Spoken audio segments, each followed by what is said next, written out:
तारा का छोटा भाई रोहन एक दिन बाहर गया था घूमने के लिए और उसके बाद वो कभी वापस नहीं आया। पुलिस ने उसे बहुत ढूंढा लेकिन वो नहीं मिला और बाद में केस बंद कर दिया। लेकिन तारा को विश्वास था। उसे रोहन की एक आखिरी तस्वीर मिली जिसमें पीछे एक लड़का खड़ा था। पता चला वो लड़का आहान है जो एक पुरानी हवेली का मालिक है। तारा ने हवेली का पता लगाया और उसे देखने गई। हवेली बड़ी वीरान और भारी थी लेकिन अंदर का समा बहुत अलग था। आहान इतना खूबसूरत था कि उसे देखकर तारा भी हैरान रह गई। उसके काले बाल, नीली आंखें और गोरे रंग ने उसे अपनी तरफ खींचा। आहान ने तारा का बहुत अच्छे से स्वागत किया। उसने कहा कि उसने रोहन को देखा है लेकिन वो उसकी मदद कर सकता है। तारा को आहान की मेहरबानी पर शक था लेकिन उसकी खूबसूरती और रहस्यमयी आकर्षण ने उसे वहीं रुकने पर मजबूर कर दिया। कुछ ही दिनों में दोनों करीब आने लगे। आहान सिर्फ रात को निकलता था, सूरज की रोशनी से बचता था जिसे उसने स्किन एलर्जी बताया। तारा उसे अपना प्यार मानने लगी। एक रात तारा ने हवेली के तालाब के पास खून के निशान देखे। डरकर उसे आहान पर शक होने लगा। उसे हवेली के तहखाने बेसमेंट का पता चला जहां उसने एक भयंकर सच देखा। वहां एक पुरानी तस्वीर थी जिसमें आहान था लेकिन वो तस्वीर कम से कम 100 साल पुरानी लग रही थी। साथ ही उसने रोहन का एक पर्सनल सामान भी देखा। तारा की सांस रुक गई। उसको मालूम पड़ा कि आहान एक वैम्पायर है। वो भागकर इंस्पेक्टर राठौड़ के पास गई। राठौड़ ने उसे एक पुरानी फाइल दिखाई जिसमें सालों से उस इलाके में होने वाले लाशों का रिकॉर्ड था। हर लाश का खून सूखा हुआ मिलता था। राठौड़ को भी आहान पर शक था लेकिन कोई सबूत नहीं था। तारा ने सोचा कि वो आहान को पकड़ने की योजना बनाएगी। उसे अपने प्यार पर भी गुस्सा आ रहा था और डर भी। अगली रात तारा ने आहान के सामने अपना खून बहाया, छुरी से हाथ काटकर।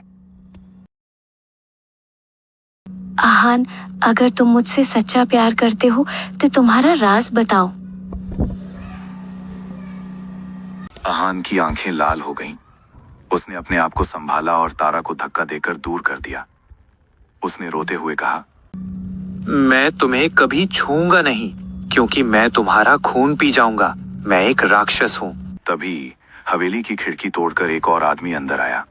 वो भी एक वैम्पायर था, काल, जो आहान का पुराना दुश्मन था। उसने ही रोहन को उठाया था और अब वो तारा को भी उठाना चाहता था। काल ने घूरकर कहा, आहान, तुम हमेशा से ही कमजोर रहे हो। इंसानों से प्यार, ये तुम्हारी कमजोरी है। वहां एक भयंकर लड़ाई शुरू हो गई। दोनों वैम्पायर्स ऐसी तेजी से लड़ रहे थे कि आंखें उन्हें देख नहीं पा रही थीं। आहान ने तारा को बचाने के लिए काल से जंग लड़नी शुरू की। लड़ाई के दौरान काल ने कहा, तुम्हारा प्यार तारा तुम्हारे लिए मौत बनकर आएगा। जब आहान काल पर भारी पड़ रहा था तब अचानक इंस्पेक्टर राठौर वहां पहुंचे। तारा ने सोचा कि अब मदद आ गई है लेकिन अचानक राठौर ने पिस्टल नहीं बल्कि एक लंबी सी लाठी निकाली और आहान की पीठ में घोंप दी। आहान जमीन पर गिर गया। राठौर ने शैतानी हंसी के साथ कहा, मैं भी तुम्हारी ही जाति का हूं आहान। काल और मैं साथ हैं। हम इस शहर को अपना शिकार गाह बनाना चाहते हैं और तुम जैसे इंसान प्रेमी वैम्पायर हमें रास्ते से हटाना चाहते हो। तारा के लिए यह दुनिया का सबसे बड़ा धोखा था। जिस इंसान पर उसे भरोसा था वो ही असली विलन निकला। आहान घावों से चूर-भूर हो रहा था लेकिन उसने तारा की आंखों में डर और प्यार दोनों देखा। उसने अपनी आखिरी शक्ति इकट्ठा की। एक दहाड़ के साथ उसने उठकर राठौर पर हमला किया और उसे पकड़कर दूर फेंक दिया। फिर उसने काल की तरफ देखा। काल ने तारा को पकड़ने की कोशिश की। उसने काल को जोर से पकड़ा और दोनों हवेली की खिड़की से बाहर सूरज की पहली किरण में कूद गए। सूरज की रोशनी ने दोनों वैम्पायर्स को जलाना शुरू कर दिया।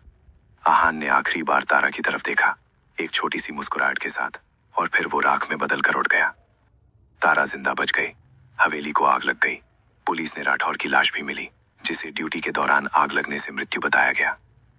तारा को एक दिन आहान की यादों से भरा एक चिट्ठा मिला जिसमें उसने लिखा था, मैंने कई साल गुजारे हैं लेकिन तुम्हारे साथ बिताए एक पल ने मुझे जीना सिखाया। मेरी कुर्बानी बेकार नहीं जाएगी। तारा ने अब अपनी जिंदगी का मकसद बदल दिया। वो सिर्फ एक फोटो जर्नलिस्ट नहीं रही, वो एक वैम्पायर हंटर बन चुकी थी। उसने अपना प्यार खो दिया था लेकिन उसने ये भी सीखा था कि राक्षस सिर्फ रात या कब्रिस्तान में नहीं होते बल्कि इंसानी रूप में भी हो सकते हैं। और उसने कसम खाई थी कि वो आहान की याद को जिंदा रखकर दुनिया को इन राक्षसों से बचाएगी। और इसी तरह एक खून खराबे वाली रात में एक ऐसी लड़की को जन्म दिया जो अब खून के प्यासे राक्षसों का खून किया करती थी। किस्सा खत्म हुआ, लेकिन जंग अभी शुरू ही हुई थी। बेटा लाइक